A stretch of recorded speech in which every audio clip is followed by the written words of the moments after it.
Presque tout dans ma vie a été le fait du hasard. Bon, en dehors du fait du hasard, il se trouve que à 22 ans, je suis parti faire la guerre, et que quand on est 21 ans même, et quand on est sous-lieutenant, puis lieutenant à Dunkerque en juin 40 ou au débarquement de Normandie, on est amené à voir beaucoup de choses, et en prison en Espagne, on est amené à comprendre bien des choses, et par conséquent à voir ce que ça voulait dire que le social, et l'écoute. La guerre m'a incontestablement appris deux choses. La première, c'est que si je n'écoutais pas autour de moi mes soldats, si je puis dire, les soldats, eh ben, il y a longtemps que je serais plus là, et eux non plus. Je veux dire, c'est eux qui m'ont montré des tas de choses que je voyais pas, qui m'ont appris des tas de choses que je voyais pas. J'ai été ouvrier mineur pendant 6 mois, volontairement. C'est fou ce que les ouvriers ont appris. Et par conséquent, j'ai compris ce que ça voulait dire que le social, c'est d'abord de respecter et d'écouter les autres. C'est devenu une chose vraiment tellement naturelle que c'est devenu ensuite mon fondement de vie.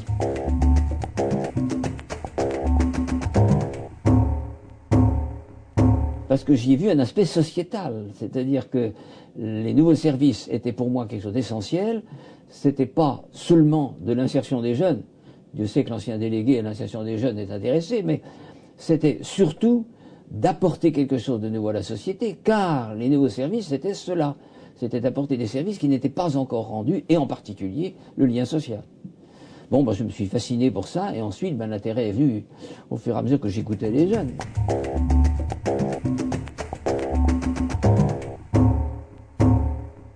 D'abord, on a une mauvaise représentation des jeunes dans nos pays. Hein. Bon, rien que ça. En plus, quand ils sont jeunes chômeurs. En plus, quand ils sont dans des milieux en difficulté. Ça, mais en plus, c'est vrai que parce qu'ils sont en difficulté, ils sont difficiles. C'est vrai. Objectivement, je ne veux pas faire d'angélisme. Hein. J'ai dû assister à 400-500 réunions de jeunes. C'est vrai que la moitié était en agression. Et l'agression brutale. Ils étaient furieux, en colère, révoltés. Bon, alors, c'est vrai que du coup, on est mieux les gens qui sont dans l'ordre. Et donc, ils ont une mauvaise image. J'ai trop vu dans ma vie des élites penser que ces gens qui sont de faible niveau, ils ne peuvent pas s'exprimer parce qu'on leur a jamais donné l'opportunité de s'exprimer. Et qu'en plus de là, alors, aller à dire qu'ils n'ont rien à dire, et puis quand dans le même temps, d'ailleurs, on trouve qu'ils disent trop, et qu'ils râlent. Bon, c'est une image qui est terrible, et terriblement difficile à éliminer.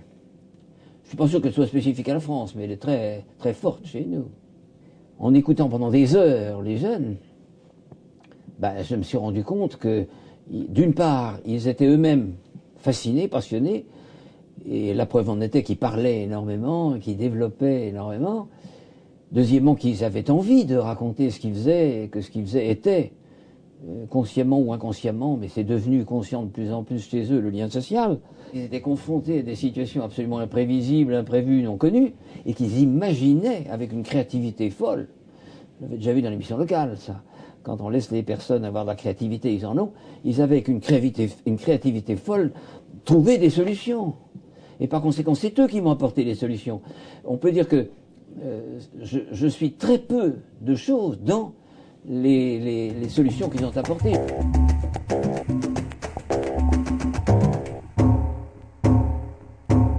Je suis frappé dans ces 50 dernières années, si vous voulez, que le quantitatif prend vraiment le pas sur le qualitatif. Et qu'on commence par donner des statistiques et qu'au fond, il n'y a plus que ça qui compte. C'est vrai que la statistique est une chose capitale, que les chiffres c'est capital, que le quantitatif c'est capital. Mais vraiment, on se limite au quantitatif. Et ça, je trouve ça dramatique. On veut généraliser. Je crois qu'on ne généralise pas comme ça. Une innovation, c'est à la limite plus destiné à éclairer les gouvernants et les autorités sur les choses qu'on peut faire, qu'on ne peut pas faire, les difficultés, les problèmes. Mais il ne faut pas demander à des gens comme moi de généraliser. Et même, d'ailleurs, on ne peut pas généraliser directement, ce n'est pas possible, on déforme tout. Il y a des tas de gens qui font des expériences, on les écoute pas. En fait, quand on laisse expérimenter quelqu'un, on lui demande une évaluation, mais par des moyens traditionnels qui n'ont qu'un rapport avec ce qu'on a fait de nouveau, ou alors on généralise. Bon, on a une manière de tuer extraordinaire.